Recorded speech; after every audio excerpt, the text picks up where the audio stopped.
Now we take a look at the Houston Rockets 13 games into the 2024-2025 NBA season. They are currently on a 4-game winning streak. They've won 8 out of their last 10 ball games. They have a record of 9-4, which is good enough to have them at third place currently in the Western Conference. And this is not unfamiliar territory for this Houston Rockets team. Last year, before suffering some unfortunate injuries, they got off to a terrific start, and they were one of the better teams in the Western Conference. And with their young players getting better, them making key additions in the offseason, we expected the Houston Rockets coming in at full strength.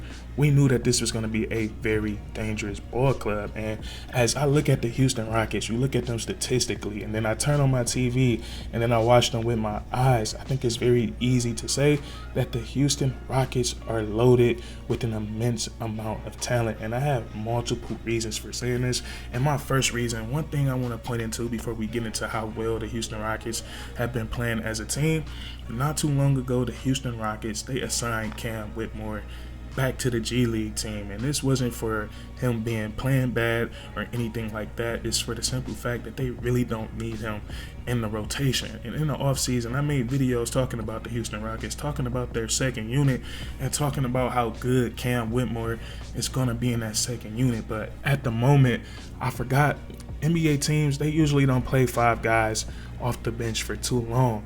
Usually they have their 2 best players in the starting 5. They stagger their minutes their entire game with the second unit, leaving one guy from the start, one of those 2 best players from the starting lineup in the game, and one of them on the bench. And sometimes that's the case with other starters as well. So there was a lot of times where Cam Whitmore, he might have been sharing the court with some of the guys that are a little bit more ball dominant, and he's not as much as a complimentary basketball player when it comes to guys like Jabari Smith Jr., when it comes to guys like Amen Thompson, Tari Eason, Reed Shepard, guys that don't really need the basketball in their hands that often. So Cam Whitmore getting assigned to the G League, it's not really that too much of a bad thing. It allows him to still play, still shoot the basketball, stay warm. If any injuries, God forbid, knock on wood, happen to any of the other guys in the rotation, he'll be ready to get called back up and come out and produce. So that right there, the Houston Rockets being able to send a player like that to the G League. If you watched Cam Whitmore last year, you throw stats out the window and just look at him, he looked like a very special basketball player. So the fact that they don't really need him right now, it says a lot about this ball club. And now we get into how the Houston Rockets are performing this season and what this has been so far for the Houston Rockets. The season got off a little shaky, a tough loss to the Charlotte Hornets. And the Charlotte Hornets are always a tricky team to play because they have a wild card player and LaMelo Ball, and you can't really predict what he's going to do, and he can get really hot. So a tricky loss to the season to start with the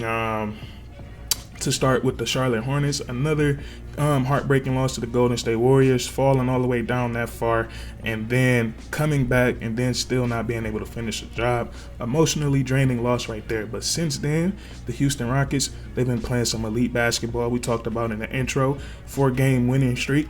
4-game winning streak, 8 out of their last 10, record of 9-4. And what the Houston Rockets have been able to do, and let's get better with each and every single ball game.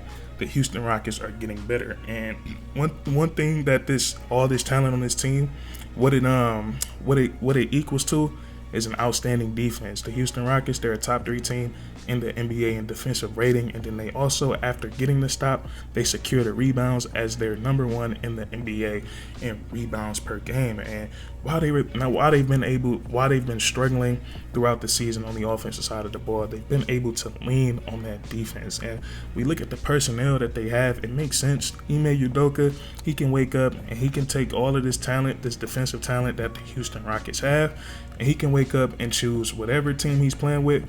He can play he can play whatever coverage that defends that team to the best ability, because that's the type of range that these Houston Rockets players possess.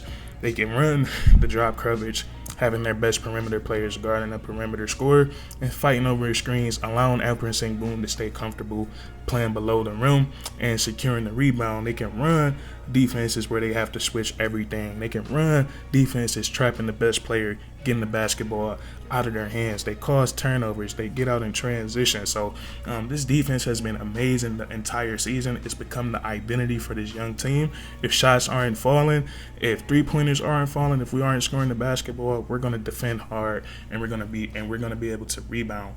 And that's something that's great to be instilled into a team that's so young. So the defense has been terrific the entire season, and then the offense is something that's also been on a steady incline. Offense kind of started off slow this season since they've been winning ball games. It's starting to pick up, and in their most recent win, back-to-back games against the Los Angeles Clippers, beat them the first time, and they also beat them tonight in a NBA Cup group game. So it was a big-time game for the Houston Rockets, and they went out there winning in convincing fashion, and they looked a little bit different than what they looked like the last couple of games, because now they're starting to figure things out on the offensive side of the ball. And in our last video with the Houston Rockets, we talked about what they were struggling with. They were really just struggling with shots falling, three-point shots. And we said the good thing is that the guys that's not hitting their shots are guys that are good three-point shooters. We talked about guys like Jalen Green, we talked about Dillon Brooks, we talked about Fred VanVleet, and we talked about Jabari Smith Jr. Now, 3 out of these 4 guys got it going tonight. Jalen Green, he was in a bit of a shooting slump, only played 22 minutes, only scored 8 points. Didn't really need too much of Jalen Green tonight. And that also speaks to the talent of this young Houston Rockets team. But to get back to these three-point shooters, we said not to worry, because these are 3 guys that's really, once they find the rhythm, they can give you 5-7 games where they're knocking down that three-point shot at a very high clip. And then Dillon Brooks is always really up and down in him. He's what you call a streaky shooter. He's either going to give you 4 or 5 threes, or he might give you 1 3. That's how it is with Dillon Brooks. It's very up and down. But when you got him knocking down his catch and shoot threes, it does a lot for your offense. But for nonetheless, the Houston Rockets, when they have it going like this, it's not really much you can do to beat this team, which is so scary because all facets is still not working for them offensively. But tonight, we look at the matchup between them and the Los Angeles Clippers. We look at the three-point battle. They won that battle 19 three-pointers to 10 three-pointers for the Los Angeles Clippers. And the amazing thing about the Houston Rockets, when we're seeing them picking up the play in another category, where they're not falling off in other categories. We see them knocking down the three-point shot. They're still rebounding at a high level, and they're still playing defense at a high level. And we're also seeing that same formula through the players. When we see Fred VanVleet having a great game, we see Jabari Smith Jr. having a great game, we see Dillon Brooks having a great game. We still was able to see those 2 guys coming off the bench who's been spark plugs the entire season for the Houston Rockets, Tari Eason and Amen Thompson. Even with those guys having great games in the starting lineup, they were still able to come in and be effective. Tari Eason, he scored 17 points to go along with 6 rebounds. He also had 2 steals and a block. Amen Thompson, he had another solid game. I believe he poured in 12 points. And wow, I'm having a brain fart. I'm forgetting the rest of his stat line, but he had a very solid game. And then to think about the Houston Rockets on another level, they really have all the small things clicking right now. All the things you would want. A team that's playing defense, a team that's moving the basketball. They have a really solid offensive system. They're starting to knock down their three-point shots because the three-point shooters are there. Fred VanVleet is a decent three-point shooter. Jabari Smith Jr., Jalen Green, Reed Shepherd, still getting acclimated to the NBA, but the shooters are there. We know this team is going to be able to shoot the basketball. Another facet that I think can still improve for the Houston Rockets is the production from their 2 best players. And Alperen Sengun, he's putting up some really good numbers right now. He just came off a triple-double against the Los Angeles Clippers. But I think the combination of him and Jalen Green, the production that they've had so far this season, I think they can put up way better numbers than what they're putting up right now. And I know that all that matters is the win and the loss column, and they're looking really good. They're looking really good in that right now. But I just want to see the Houston Rockets when everything is clicking, when Jalen Green has his shot falling, when all the shooters we just talked about have their shots falling. I think the Houston Rockets, they have such a great thing going. They have a great coach. They have a great system. And each and every game, this team is growing and they're getting better. And that's because all of the talent that they have on this team, the talent that they have is crazy.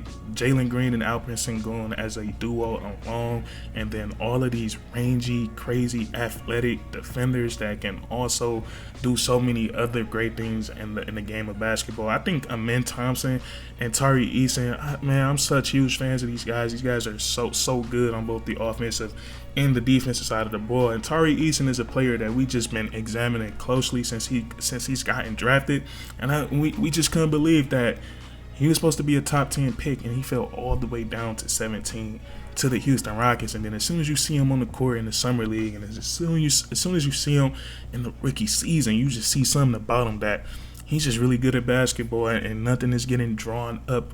No type of plays is getting drawn up for him. So, and then Amen Thompson, that boy is so fast with and without the basketball. He's a tenacious defender. He's cool, calm, and collected and poised. He is a very, very special basketball player. The Houston Rockets, they have got it going on right now. And I think they're going to be one of the wild cards in the Western Conference this season. I think they're going to get some great playoff experience. But this team is so dangerous. They have so much talent. Each and every game, we're going to see this team get better. But that's what I want to talk about with you guys today. If you enjoyed, please leave a like, comment down below if you agree or disagree, and then subscribe. Subscribe for more weekly content. We do this all the time, man. And that's curtains.